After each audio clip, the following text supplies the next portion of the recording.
So thank you to Dr. Kozar, my dissertation chair, for your patient guidance, your wisdom, and your mentorship. And thank you to Dr. Free and Dr. Ford for agreeing to serve on my committee. I appreciate your feedback during my coursework, which also helped me to refine my topic. So at this time, it is my pleasure to share my dissertation research proposal, which is titled Analyzing African American Clergy Perceptions of Evidence-Based Counseling Integration and the Efficacy of Faith-Based Mental Health Education.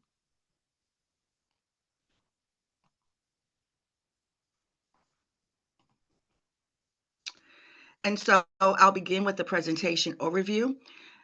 Today we'll begin with the Houston Christian University pillar that I selected to guide my study. And then I will share the background of the study, the purpose of the study, the statement problem, the significance of the study, the theoretical framework, and the research questions that guide the study. And I'll share a brief overview of the literature review, the methodology, the limitations, delimitations, and trustworthiness of the study, and we'll conclude the presentation with a Q&A and discussion with my committee. So as you know, Houston Christian University has 10 pillars, and I selected pillar 6 because this is the one that speaks to my personal core values. For the sake of time, I won't be able to share the entire pillar, but I did take the time to identify 3 core tenets of pillar 6. Pillar 6 is titled Learning and Teaching as Discipleship, and the core tenets of this pillar are discipleship, human interaction, and professional leadership. And now for the background of this study. So the background of my study will include a brief overview of depression in African Americans, evidence-based practice, counseling integration, and faith-based mental health interventions. So research findings suggest the prevalence of depression and suicidal ideation among adults in the United States has been steadily increasing. And approximately 18% of African American adults 18 years and older experienced mental illness in the last year. And over 70% of African American adults that reported experiencing mental illness in the last year did not receive any mental health treatment during that time. And so nearly 40% of African Americans use clergy as their primary source of help with depression. However, Anthony, in his research in 2015, reports that less than half of African American clergy are trained in professional counseling. There are several researchers who suggest that among African Americans, depression is the leading cause of morbidity and mortality. And suicide is the third leading cause of death for African American male and female adolescents. There is an increased risk of suicide in the United States among African American children under the age of 12. And in 2020, suicide was the third leading cause of death for African American men ages 15 to 24. That's according to the United States Department of Health and Human Services Office of Minority Health. And African American women are among the most undertreated groups for depression in the United States. Depression is consistently found to be chronic, severe, and immobilizing for African American women compared with their Caucasian American counterparts. Now, unfortunately, African Americans have less access to mental health care, are more likely to delay care, less likely to receive treatment for depression, and less likely to receive quality care when they do receive care. And there are several researchers that argue that there are many contributing socio-cultural barriers supporting these disparities and preventing African Americans from utilizing mental health services. And some of these barriers include cultural distrust and stigmas, religion, poor satisfaction with care, lack of access to culturally competent providers, lack of mental health insurance coverage, mistrust of healthcare professionals, and self-perceived racial discrimination. However, researchers also argue that reducing these disparities may increase African Americans' engagement in evidence-based interventions. So evidence-based practice has proven to be both efficacious and cost-effective for a wide range of psychiatric conditions, including depression. Evidence-based practice integrates clinical expertise, the latest and best available research evidence, and client, patient, caregiver perspectives. So, researchers such as Hankerson, Barnett, and Faina argue that mobilizing clergy to deliver evidence based treatments is a feasible strategy to address mental health disparities in underserved communities. And additionally, African American churches may be the most feasible options and well positioned for the promotion of evidence based practices because of their cultural influence, accessibility, and clergy delivered counseling to congregants. So, evidence based self help depression interventions, such as Internet Cognitive Behavioral Therapy or ICBT, are treatment options that might make this alternative approach for clergy delivered counseling possible. Training African American clergy in evidence based practices could increase access to high quality mental health services and improve depression treatment rates among African Americans.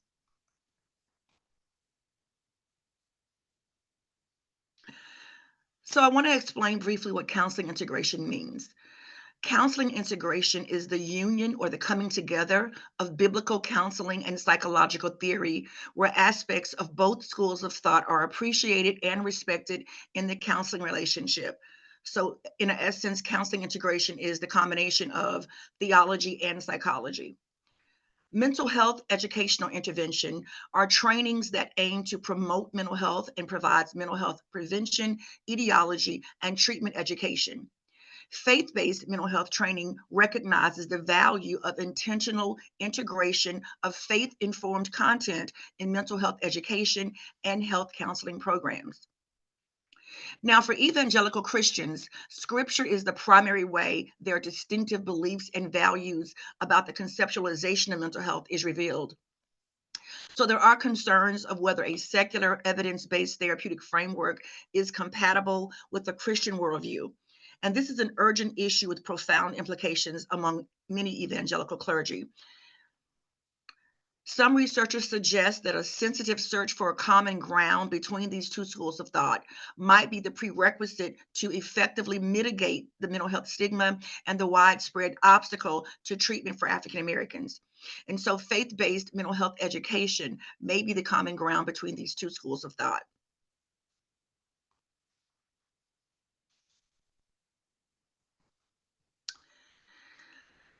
And now, to explain the statement of the problem that we will be studying for this project. The topic of evidence based practice in depression counseling among African American clergy is rarely discussed. There is no research of evidence based practice and counseling integration that supports African American clergy's theological perspectives. And so I want to take a moment and just share two opposing studies to help you understand the necessity of doing this research. In 2021, Hankerson and his team of researchers conducted a qualitative study to explore perspectives on training African American clergy in an evidence based model of depression management. His findings showed that African American clergy expressed strong interest in evidence based practice training. However, clergy were concerned that being trained in evidence based practice would require they counsel more people, and clergy in this study expressed they were not interested in increasing their counseling caseloads. Now, in contrary, another study was conducted in 2021 by Hathaway and by Mack in 2020. And these studies show that evangelical clergy prefer nouthetic or biblical counseling, and that they are opposed to secular counseling as a source of guidance for clergy counseling for two key reasons.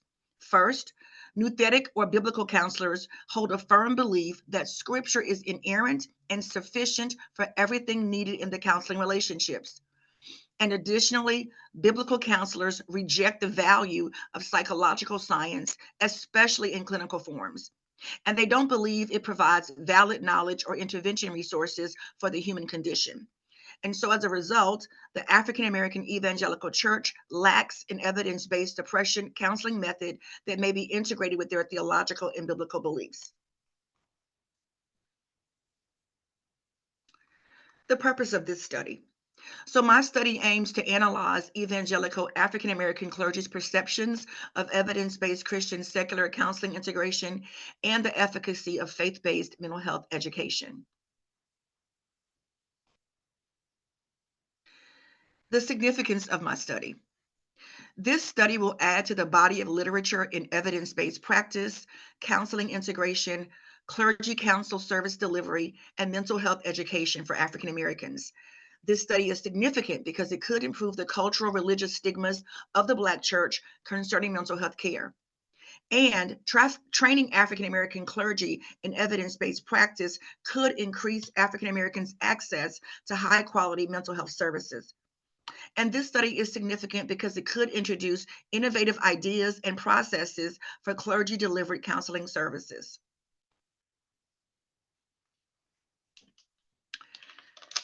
And so now I'll share the theoretical framework for this study. The theory of planned behavior is the framework used to support and ground this study. The theory of planned behavior is a cognitive theory developed by Isaac Ashton in 1985, and it was designed to predict and explain human behavior. So according to the theory of planned behavior, human behavior is guided by three kinds of considerations. The first consideration, beliefs about the likely consequences and experiences associated with the behavior. And Isaac Ashton called this behavioral beliefs. The second consideration, beliefs about the normative expectations and behaviors of significant others or social circles. And Isaac Ashton called this normative beliefs. And the third consideration, beliefs about the presence of factors that may facilitate or impede performance of the behavior. And Ashton called this control beliefs. Now, clergy have beliefs that affect whether or not they are willing to use secular counseling methods. So, for example, clergy may have behavioral beliefs that they are disobeying God if they use secular resources when counseling Christians. Clergy may feel peer pressure about using secular counseling resources if their peers are against it. And so in this case, clergy have normative beliefs that may affect their decisions. And another example, clergy may have control beliefs, such as uncertainty about the effectiveness of secular counseling interventions. And therefore, this is a factor that might impede upon their decisions to use counseling integration. So the theory of planned behavior will be utilized in this study to help understand, explain, and address African American clergy's beliefs about counseling integration. The following primary research questions will help guide this study. Interview protocols have been created to allow me to collect the data necessary to answer the following research questions. Research question number 1. How do evangelical African American clergy describe their attitudes concerning integrating secular, evidence-based depression counseling methods with their theological and biblical understanding of counseling methods for depressed congregants? Research question number 2.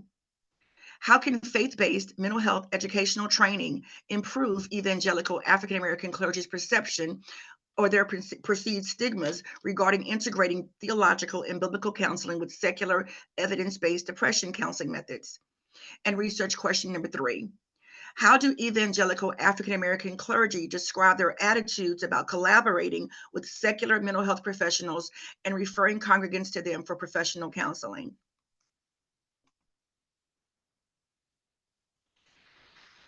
And now just a brief overview of the literature. So chapter 2 of my dissertation is the literature review, and the literature review represents the literature pertinent to the research study. And it's synthesized and discussed to develop an in-depth understanding of the phenomenon of clergy-delivered counseling services and counseling integration. So chapter 2 is organized into 11 sections. And while I won't have time to go in depth of all the sections, I do want to share what the 11 sections are and then just briefly share 2 of these sections. So section 1 is the synopsis of the legacy of the Black church, mental health, African American clergy attitudes towards mental health.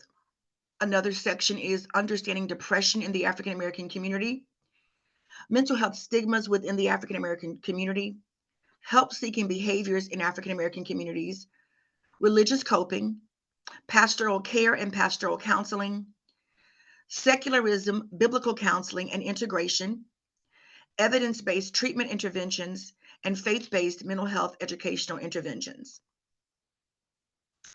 And so I'll briefly share the gap in the literature and the reason for my study.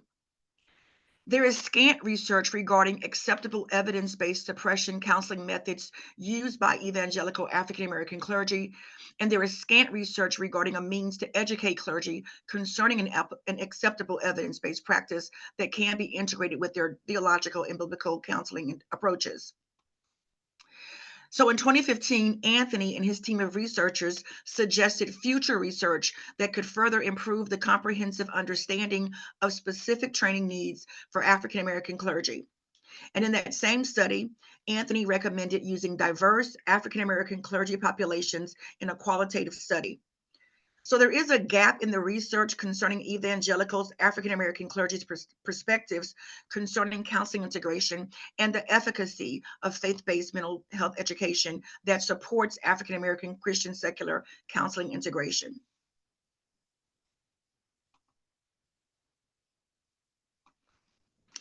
And I want to share a bit of the literature review concerning secularism, biblical counseling, and integration as it affects the study greatly. There are opposing views regarding counseling integration, and there is undoubtedly tension between Christian theology and the modern secular therapeutic process. So according to Mack in his study in 2020, the belief that God is excluded in the therapeutic counseling process is a major concern for Christian clients, clergy, and the church at large. And the major criticism among researchers is that pastoral counseling and therapy has been reconfigured into psychological counseling methodologies rather than theological or biblical counseling methodologies. But there is some hope in this discussion. Counseling integration makes room for Christian therapists and clergy to look beyond Scripture for principles and methods of counseling. And in 1998, a groundbreaking study done by Hilber suggested that integrative counseling allows Scripture to guide the appropriation of knowledge from other sources.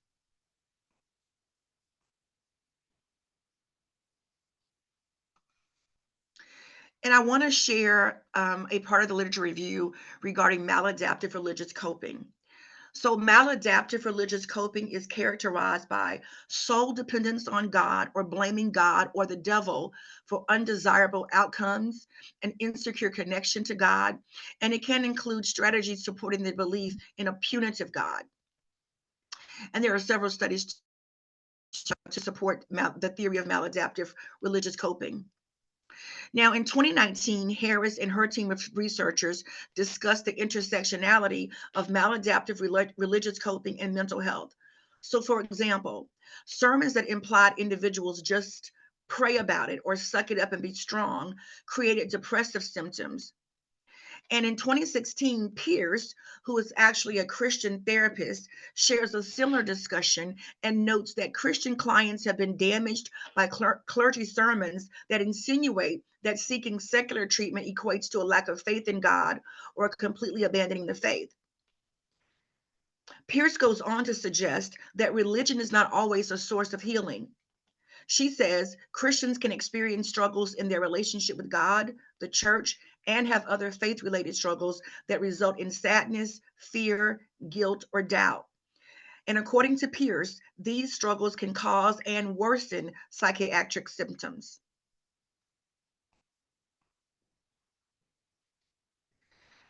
And now a brief overview of the method that I'll use for my study. I selected a qualitative, explorative case study research design. However, considerations for both quantitative and qualitative methods were pondered for this study. The problems and questions associated with African American clergy and their approach to counseling calls for in-depth personal analysis of each case in question rather than statistical approaches.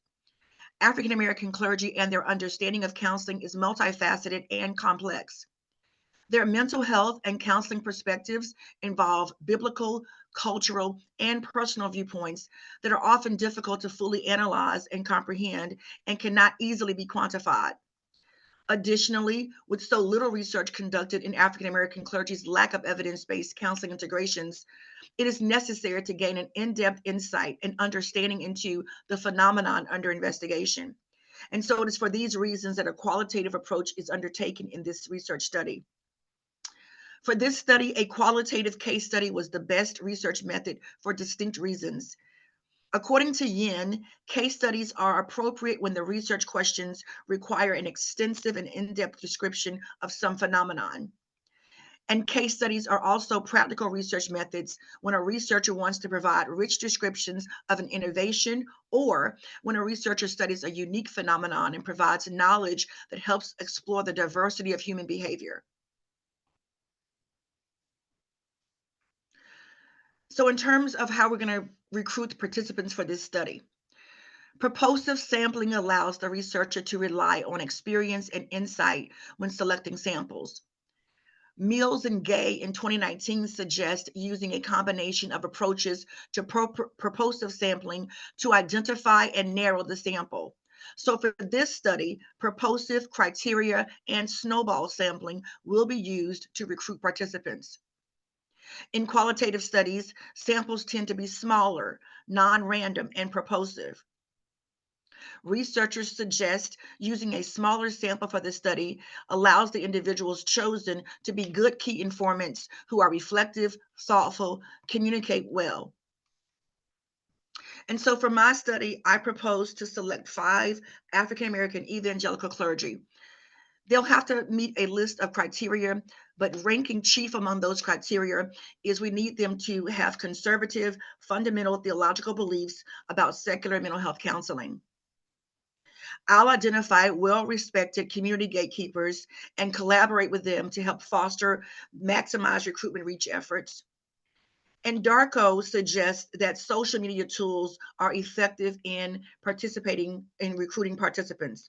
So social media tools provide researchers with the opportunity to engage with communities and groups, advertise research opportunities, and facilitate accessibility to participants from a broad geographical area and diverse populations. And so we will use a flyer and share that flyer on social media, as well as do live streaming to help in the recruitment process. We'll use snowball sampling as well. So this means in the event we have trouble finding participants, we'll ask other individuals to refer us to possible participants. So now we'll discuss the instrumentation that we'll use for this study.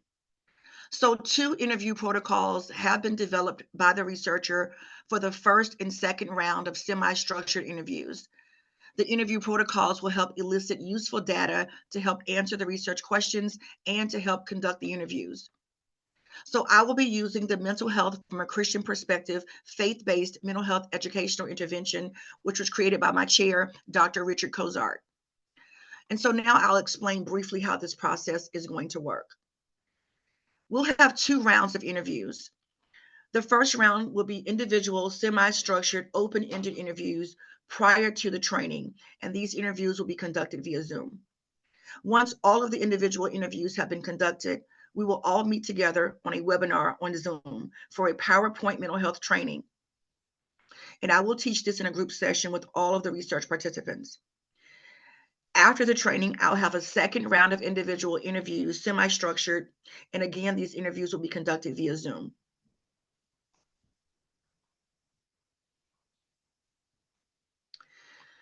The data collection method.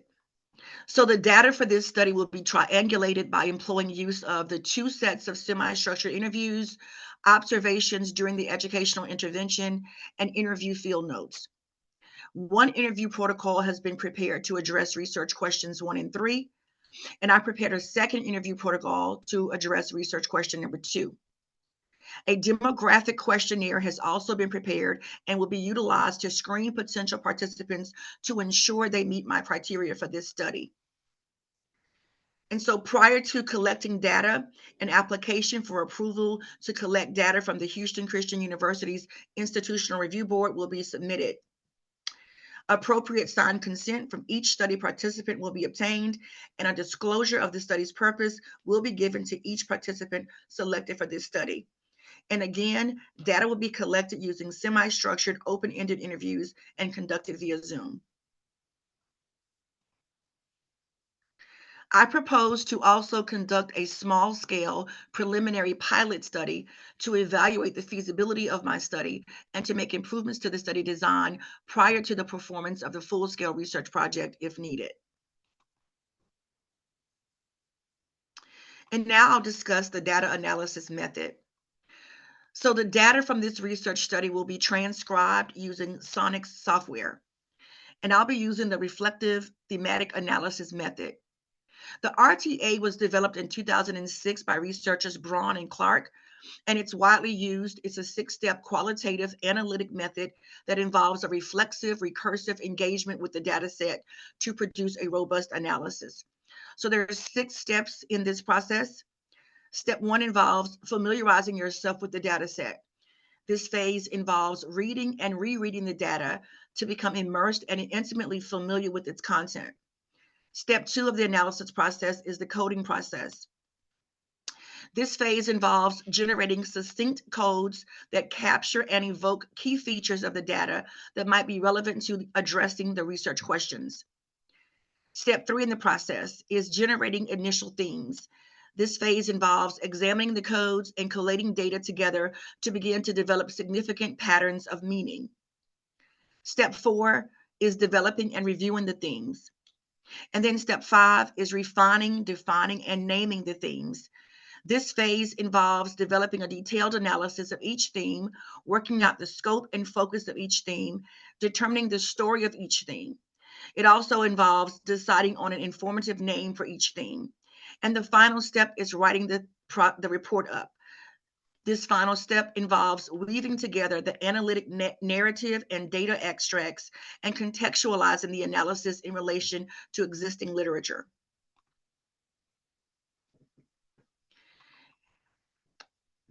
Like every other study, my study does have limitations, delimitations, and assumptions.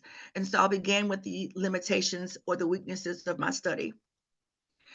So self-reported data collected from semi-structured interviews might be subject to participants' selective memory and may affect the accuracy of the recollection or the exaggeration of the facts.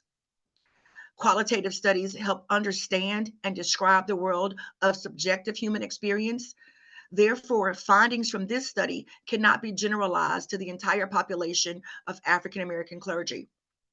And a final limitation, well, there's actually 2 more limitations. Qualitative research cannot be quantified or measured objectively. Therefore, the findings of this study cannot be communicated through statistics and numbers, which may make it difficult to fully replicate the study by other researchers. However, the case study was explicitly documented so that researchers can replicate the study as closely as possible to the original.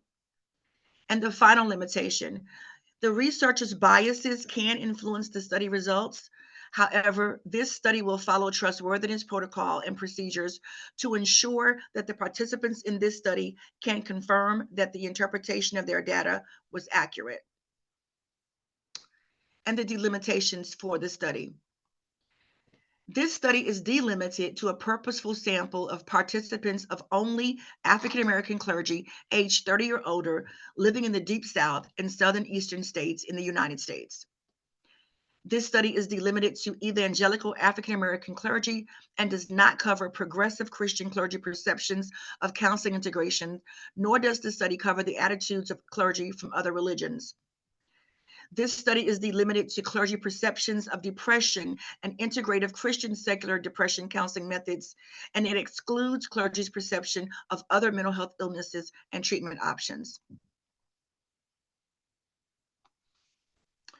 And the assumptions of this study. So this study assumes the following: that all study participants will answer questions truthfully.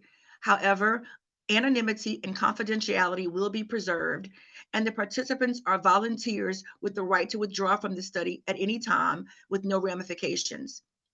This study also assumes that participant samples will represent the population that the study infers.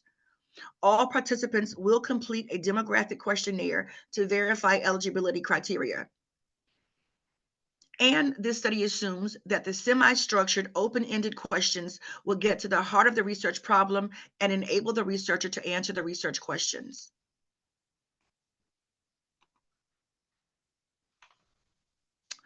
So in qualitative studies, we use credibility, transferability, and dependability and confirmability to ensure that our studies are trustworthy. So to establish trustworthiness and ensure credibility of qualitative findings within this study, triangulation of several sources of information or procedures from the field will repeatedly be established to identify synthesized patterns. To establish credibility in the findings of this study, all data collected will be transcribed and analyzed without bias, without motivations or interest of the investigator of this study. And member checks will be employed to give voice to the participants and also to control researcher bias. The researcher will facilitate the transferability judgment by a potential user through thick description and purposeful sampling.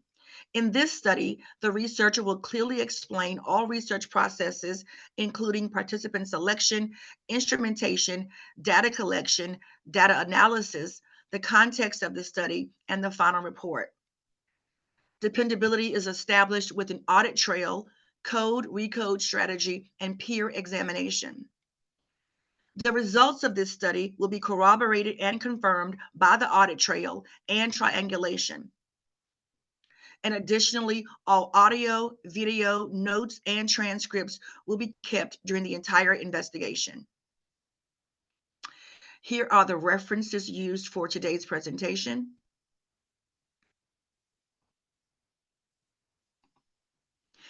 And this concludes my presentation, and I will yield my time to the committee for Q&A and further discussion. Thank you so much.